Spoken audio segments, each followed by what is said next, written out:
Make some noise for my boy, Mr. Christopher Anthony.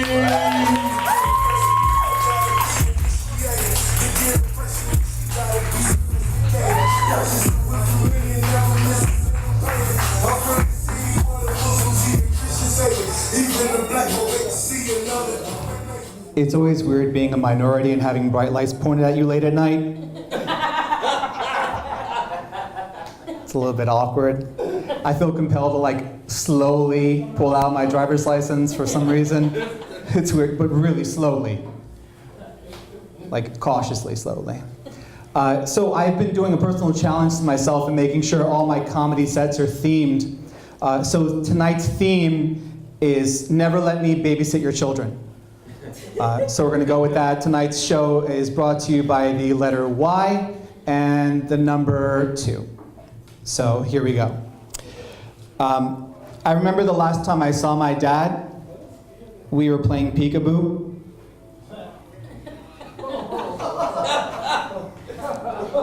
I don't know much about him, but apparently he's a very fast runner.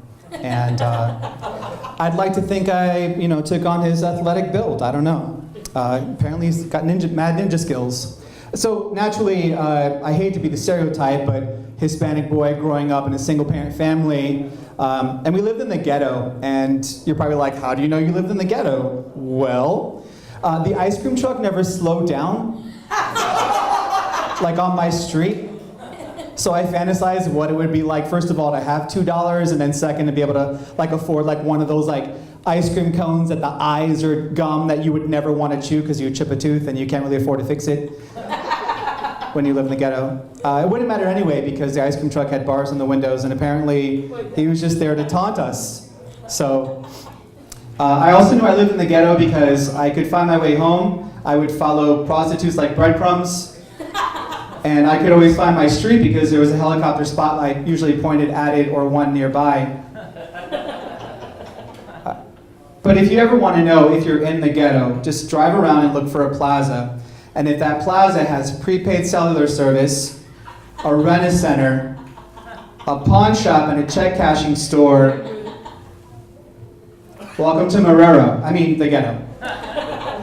So, growing up poor, the problem was that my mom couldn't play Tooth Fairy.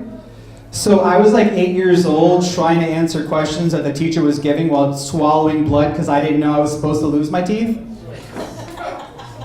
Yeah, if you can't afford to play the role of the Tooth Fairy, could you let your child know that they will naturally lose their first set of teeth? Because my rich friends had to tell me, oh no, that happens and you get money for it. A little bit confusing. So naturally, growing up in that kind of household, I don't want children. I would get a child, but I decided I don't really want a shit machine that's going to resent me in its 20s. So I'm just kind of letting it go. But statistically, I don't know if you guys know this, statistically, children are the most expensive STD. 18 years, no creams, no cleansers, nothing gets rid of them. You can take them to Disney. And convince them that that's a mechanical alligator, they should pet it. But that becomes complicated afterwards, so. I can say that joke because I am from Florida. I don't know, I'll just play that card. I would have babies, but I just don't want stretch marks. I'm a little bit too vain for that.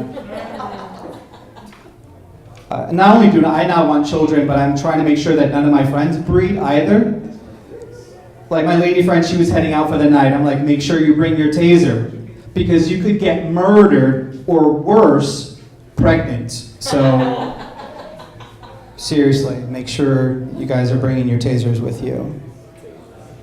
But it's weird because parents, when their kids are young, right? They're like, I can't wait till they start walking. I'm so excited he started talking. And then they get a few years older and sit the fuck down and shut up.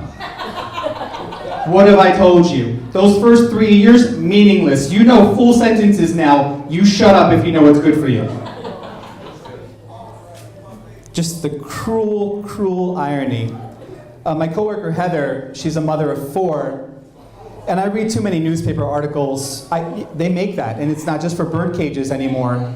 It's got words on it. So I read a lot of the news, And I said, Heather, does it bother you when you hear about situations like the woman in Idaho?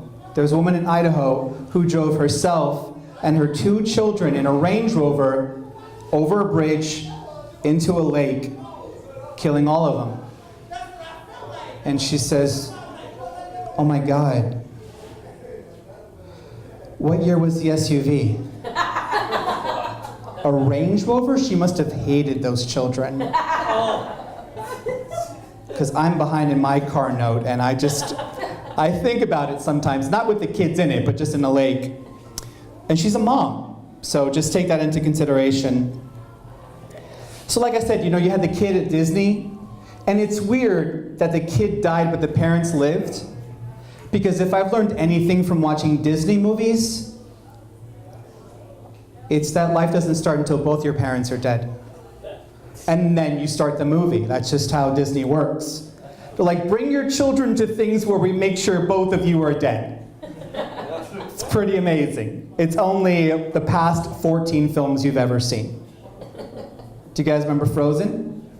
Dead parents. Cinderella, dead parents. Snow White, dead parents. Should I keep going? Okay.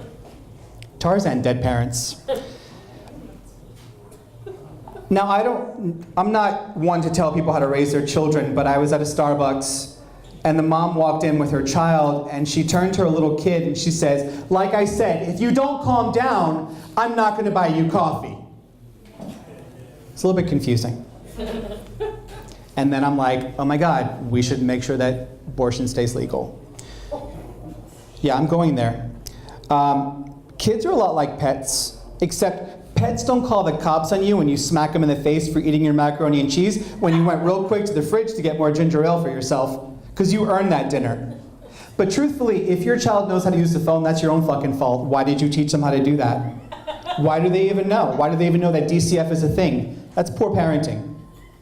Like I said, don't let me babysit your children. Now, I'm going to finish with this. I have a horrible sense of humor, and I love pranks. So it's best that I don't have a child, because I would fuck with my kid a lot. I said fuck with my kid, don't go the other way around there. First and foremost, I would have a receipt that I made, and it would be the receipt that I convinced my child from my purchasing of the child. And when I took my child to daycare, they wouldn't know it was daycare because they wouldn't know how to read, because I wouldn't have taught them that. And I would just say, look at all these well-behaved children. I wonder if I could still exchange you for one of them. And even if they start crying, like no kid likes daycare anyway, so why not? Why shouldn't I get some laughs out of it? And secondly, if I had a child, I would have random photos scattered around my house of this one kid, but never bring it up, ever. So finally, my kid's like 8. He gathers the courage and he says, Dad, who's the boy in all those photos? I said, well, that would have been your brother, but he didn't know how to listen too well either.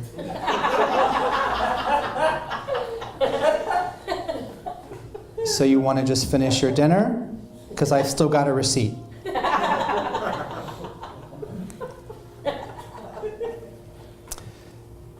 You guys are awesome. Thank you so much. Enjoy your evening.